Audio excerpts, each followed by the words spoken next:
Welcome to the United Church of Canada 2024 Pension Information Seminar.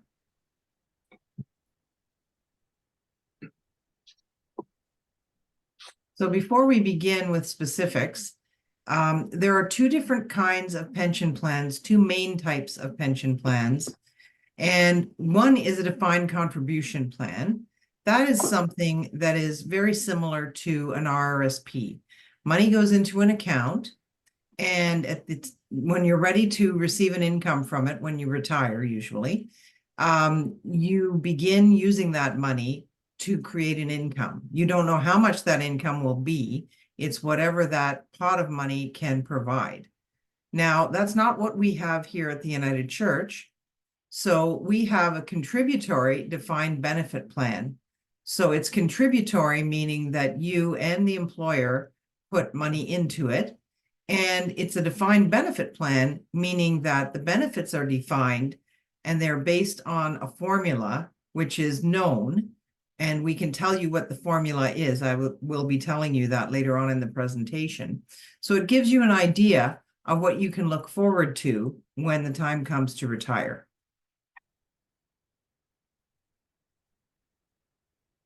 So who is a member? All regular employees, ministry and lay staff who work on average at least 14 hours or more per week must join the pension plan. So your pension benefits and contributions are calculated using the annual pensionable earnings for each member. So for ministry personnel and lay employees, 100% of your salary equals your pensionable earnings.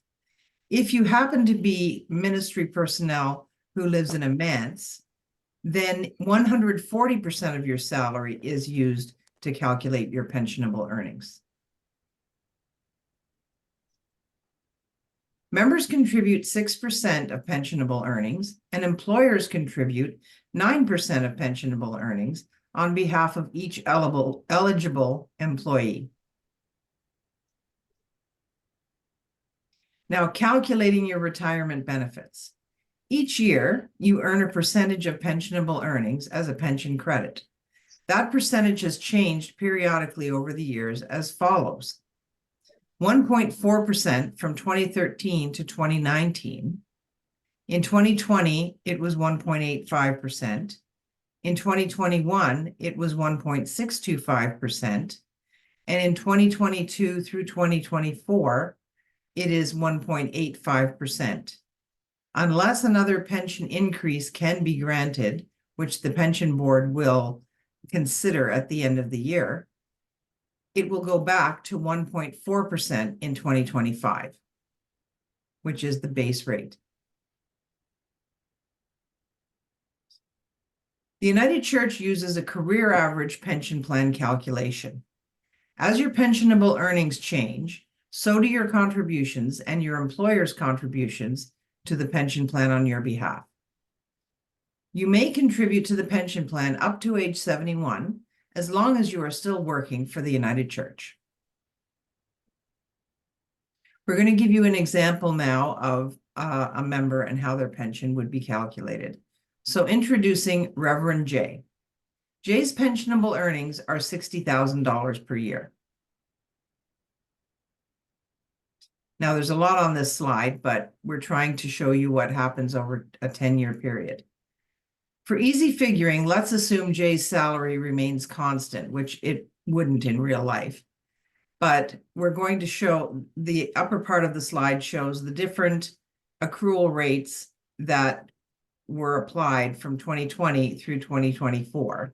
So in 2024 and in future years, Jay will earn 1.4%. Sorry, I should have changed this on the slide. In 2024, Jay will earn 1.85% of $60,000 or $1,110. And in 2025 and in future years, Jay will earn 1.4% of $60,000, which is $840. in the list of amounts here, that is correct. So they will end up with a total of $9,615 as their annual pension if they retire at age 65.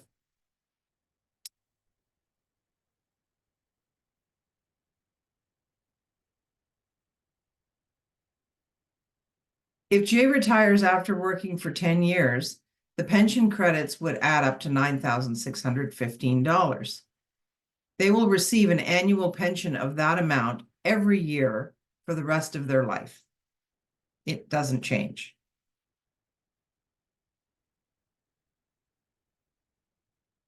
Leaving the employment of the United Church. If you're over 55, you cannot transfer the value of your promised pension to a locked-in retirement savings plan. You must leave the money in the pension plan and you'll become a deferred member.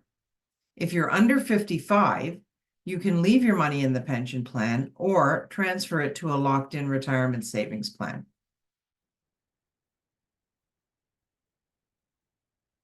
When to retire. You may elect to retire early before age 65. The benefit would be lower than the estimate shown on your annual pension statement. That's owing to the fact that you would get extra payments before the age of 65, a longer retirement period. It would be reduced by 0.33% per month for every month between the date payments begin and age 65, or 4% per year. For example, if your earned pension at age 65 is $1,000 per month, but you retire at age 64, you will receive $960 per month, which is a 4% reduction. Normal retirement at age 65. The benefit amount is approximately the same as the estimate on your statement. Unreduced early retirement is available at age 60 if you have 35 years of service with the plan. And you may choose to postpone retirement. Your benefit would be higher than on your statement because of a shorter period receiving the payments, and you must convert the pension to income by age 71, which is a Canada Revenue Agency rule. Does anyone have any questions at this point? You can put them in the chat if you do have any questions. Things to consider. Retirement before age 71 is optional. You may elect to take pension before age 71, but you must have a break in employment and end your call or appointment to meet CRA requirements and employment standards as per the plan text. You can only accept an appointment going forward, and that's set out in the manual. At age 71, you must take your pension as this is a CRA requirement, but there's no need to cease your employment and you can stay in a call or appointment that you're in at that time.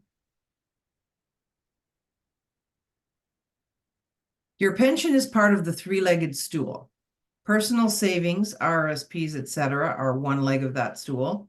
The United Church Pension Plan is another, and then government pensions such as CPP and OAS are the third.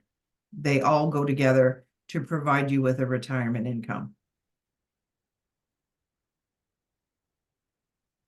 There are other considerations as you approach retirement.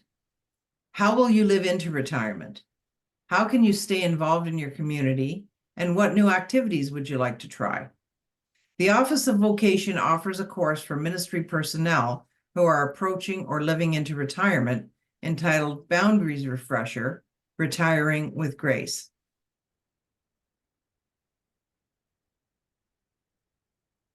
Your pension statement is the most detailed pension information specific to you. To make changes to your personal information or to ask questions about your specific pension and benefits, call the Benefits Center at this number, 1-855-647-8222, or email pension@united-church.ca, disability@united-church.ca, or benefits@united-church.ca. So Deborah has a question. How long is the break in employment required by CRA before we can receive our pension? I believe it is, we consider it to be about 12 weeks. You could check with the Office of Vocation if you are a ministry employee. It's not set out in the Income Tax Act, but the point is that we need to make it a meaningful break, long enough to make it appear that you've left your job and then you're reemployed as a new thing. You're not supposed to use the pension plan as extra income while working. The purpose of a pension plan is to provide a pension to you once you retire. And we don't want to run the risk of having the plan become offside and perhaps become deregistered if it's considered to be more like a savings account that you can take money out of at any time. Oh, Alan added that there's no delay in receiving your pension. That's not what we were trying to say. The break in employment is a requirement before you could start working again, presumably at a different job. Okay, I think we're ready for the next slide. So here's an example of a pension statement. It shows the pension that you've already earned, what you are projected to earn if you continue working in the same job at the same salary plus cost of living. And on the right-hand side, it shows the contributions you've made to the plan. Now, the contributions that you've made to the plan shouldn't be confused for the pension that you're earning. That is shown because when it comes time for you to retire, a calculation will be done to ensure that you have not paid for more than 50% of the benefit. And if so, you will get a refund of what's called excess contributions. That's the only reason that that is shown. So in the Your Future column, it shows the first number that it shows is the amount of pension that you've earned already. Then underneath that is the projected annual pension that you will earn if you continue working until age 65. That would be on top of what you've earned already. Then the next figure is maximum CPP benefits, which I would caution you that not very many Canadians actually receive the maximum CPP. You need to have 39 years of contributions at the year's maximum pensionable earnings in order to get that, and most people don't. And then the fourth figure there is the maximum old age security benefits, and more of us will get the maximum old age security benefit because that's simply a residency requirement in order to get the maximum. And then at the end, it's all of those things added together as an estimated retirement income that you could look forward to.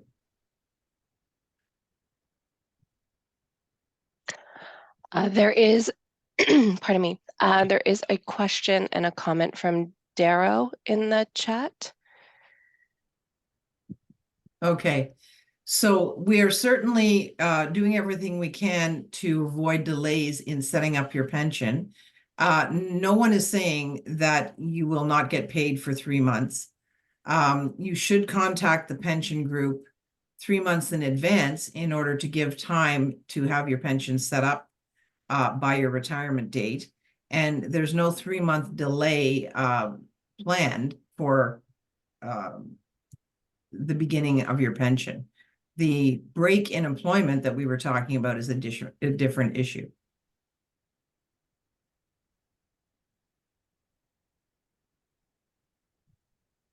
Next slide.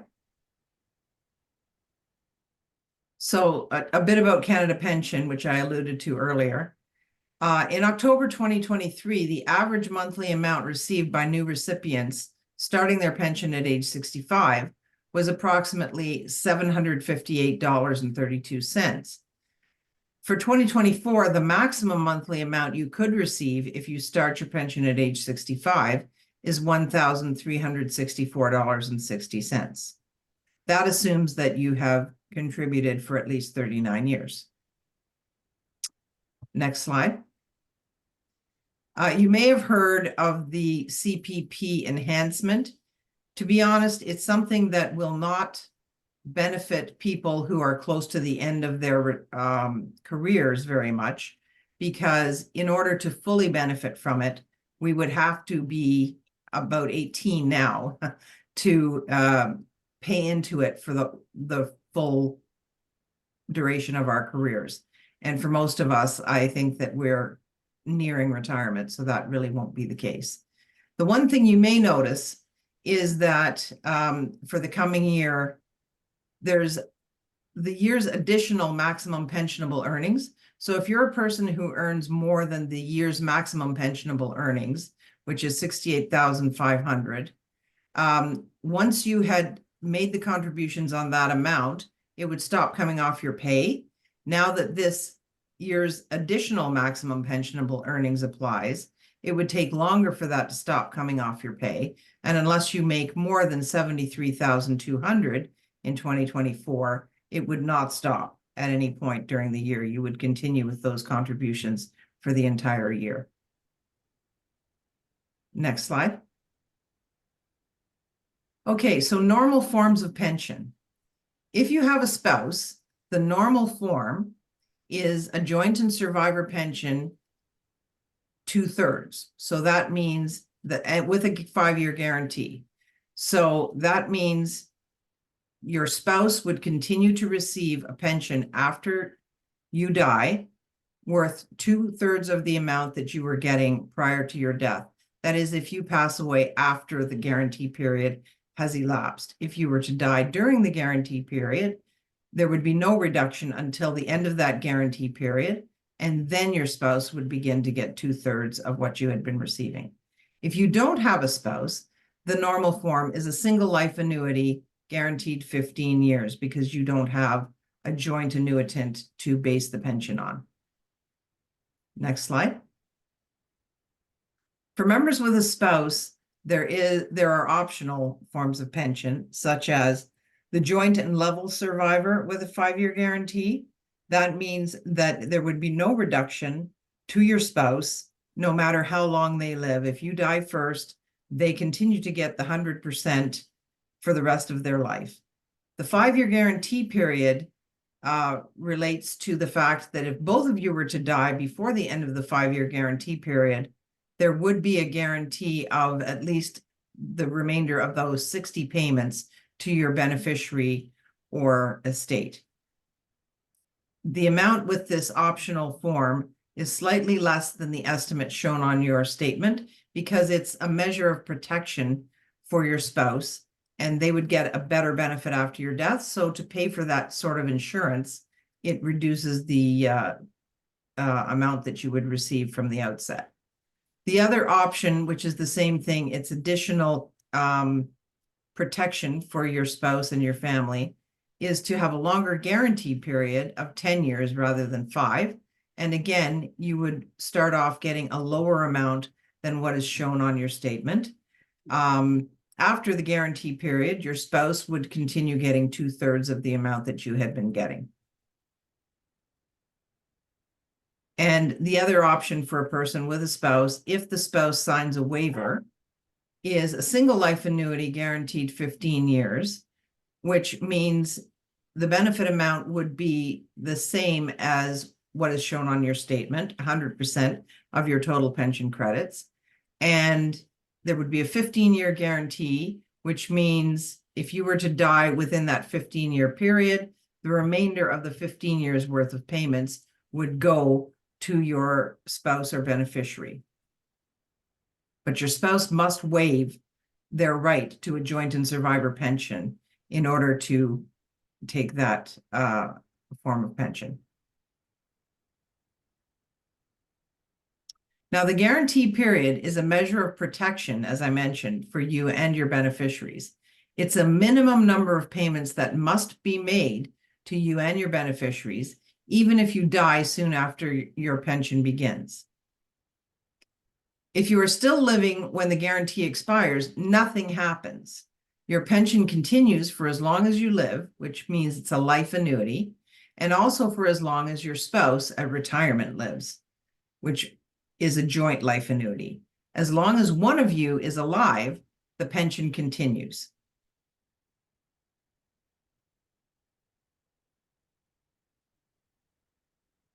Members of the United Church Pension Plan have life insurance, $3,000 of flat life insurance benefit.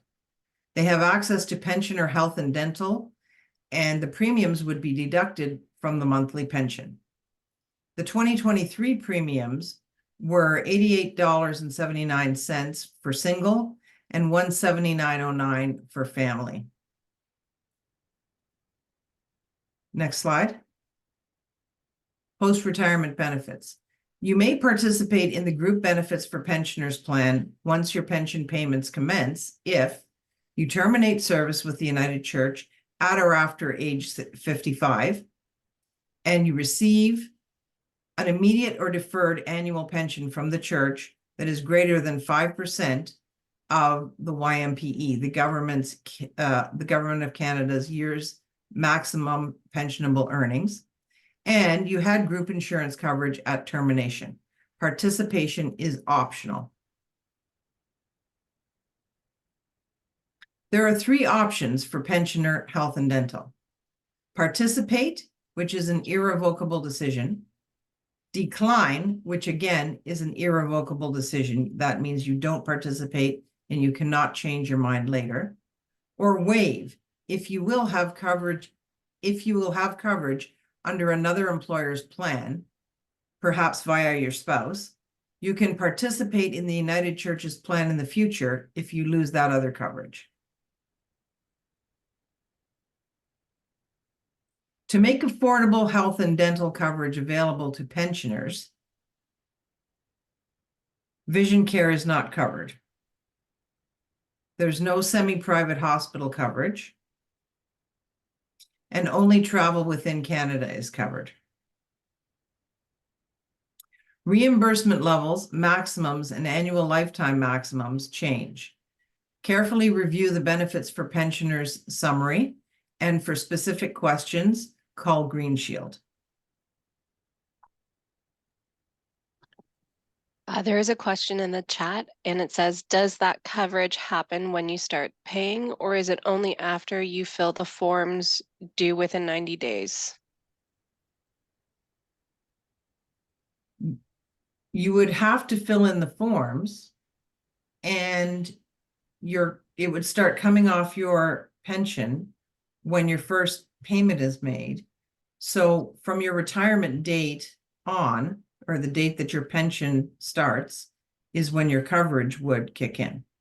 And that's when you would start paying. Someone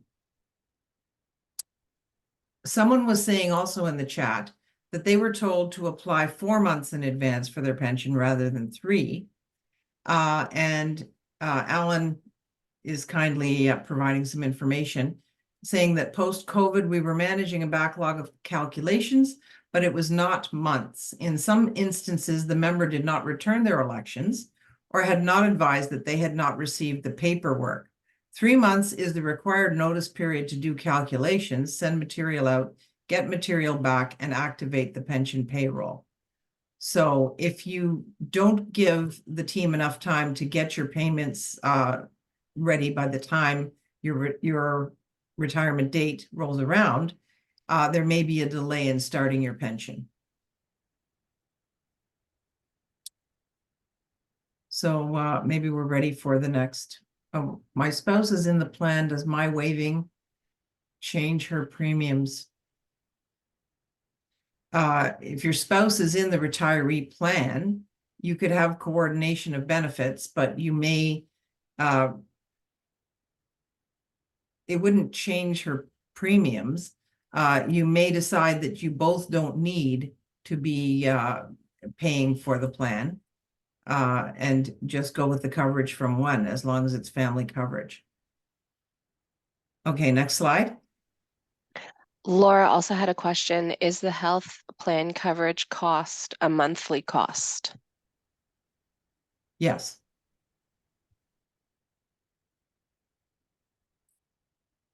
Okay, if you die before retirement, the eligible spouse options are a monthly pension or transfer of lump sum amount to registered retirement vehicle.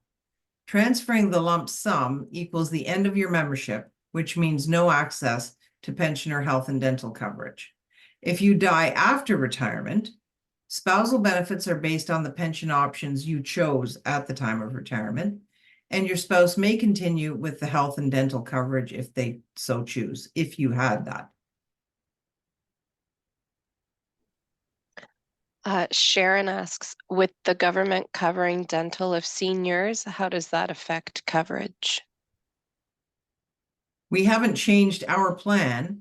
The only caution I would give you is you'd have to look into what the government is covering and whether it is earnings tested. So would you be eligible for it? That is an individual answer for each person before you make your choice about the plan. So there's a form, PR 443, which ministry personnel need to fill out and return to the Office of Vocation. And please remember that sending that to the Office of Vocation is important, but it doesn't take away the necessity to contact the Benefit Center to initiate your pension. That's two different things.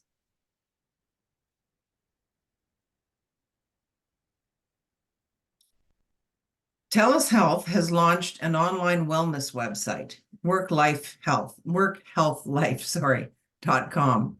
Visit this site to access support for your work, health, and life, link to resources and interactive tools to help you manage your health and well-being, and find information about how the EFAP has helped others and ways it can support you too.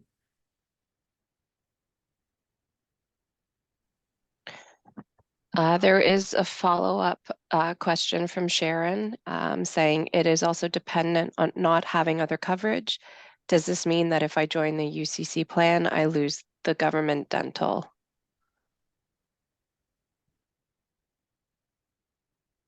Based on not having other coverage, then yes, I suppose being in our plan is coverage, and that would mean that you were not eligible for the government plan.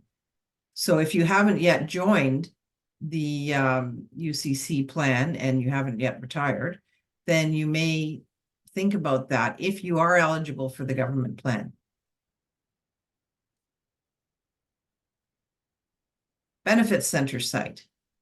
Take a look at the Benefit Center website, which is reachable at uccbenefits.ca. We continuously add valuable content, so please make sure you're checking back regularly. In particular, the frequently asked questions and newsroom pages can be of value. So the next thing that we should all do is probably consult a financial planner to make a financial plan and realize whether we're on track.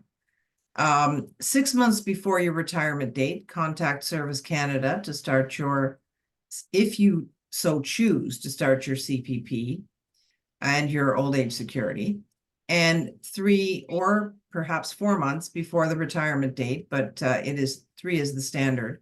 Contact the United Church Benefit Center at 1-855-647-8222 or pension at unitedchurch.ca. So these are the email addresses where you can send messages, and feel free to send me a message if you'd like, and I'll answer your questions on an individual basis. If they require accessing your file and your specific situation, I may have to refer you to the pension team. Are there any other questions?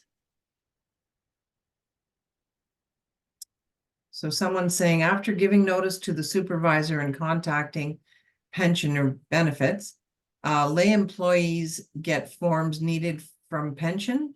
So if you're a lay employee and you would like to start your pension, you're ready to retire, then yes, you contact the same pension team that ministry personnel would contact. You don't need to worry about the form PR 443 though, for the Office of Vocation.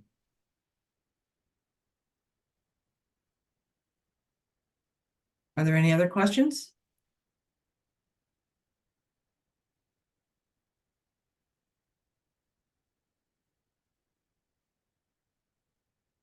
So, and that person said for a specific question about marriage breakdown, should they ask pension and benefits? Yes, they should. They would be able to look at your file and see what your own situation is.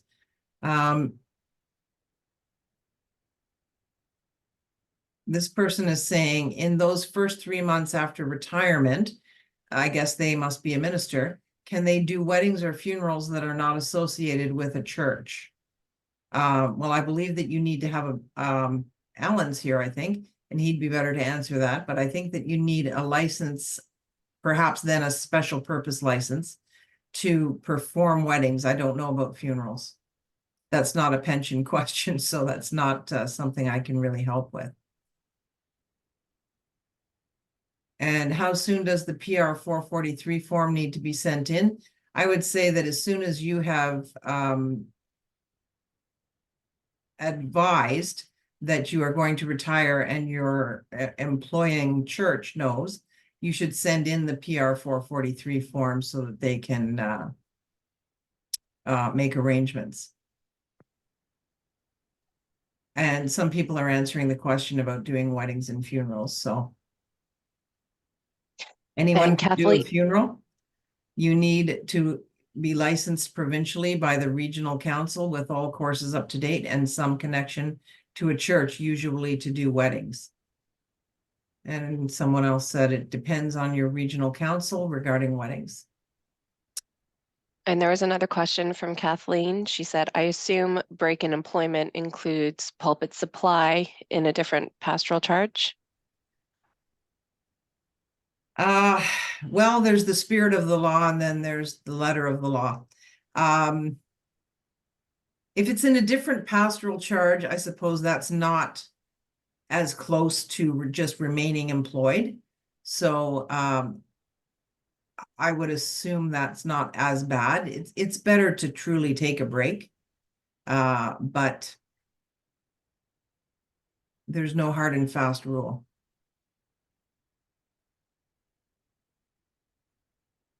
Okay, I think it seems like maybe, oh, I was going to say that's all the pension related questions.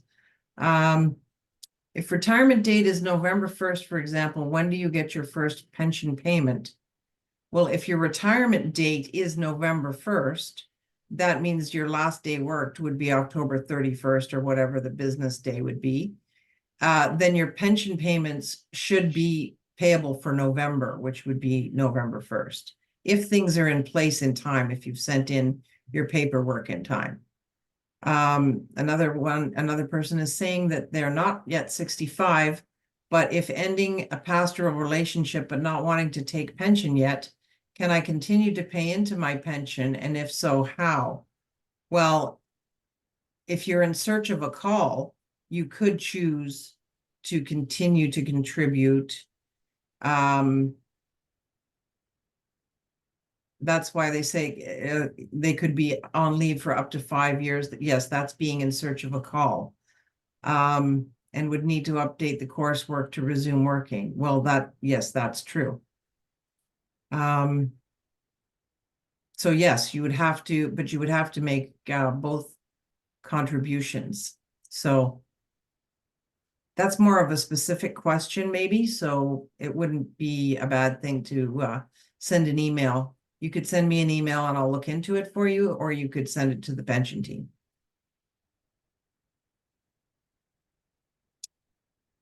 Looks like maybe that's all the pension related questions. And if there's nothing else, maybe we'll wrap up.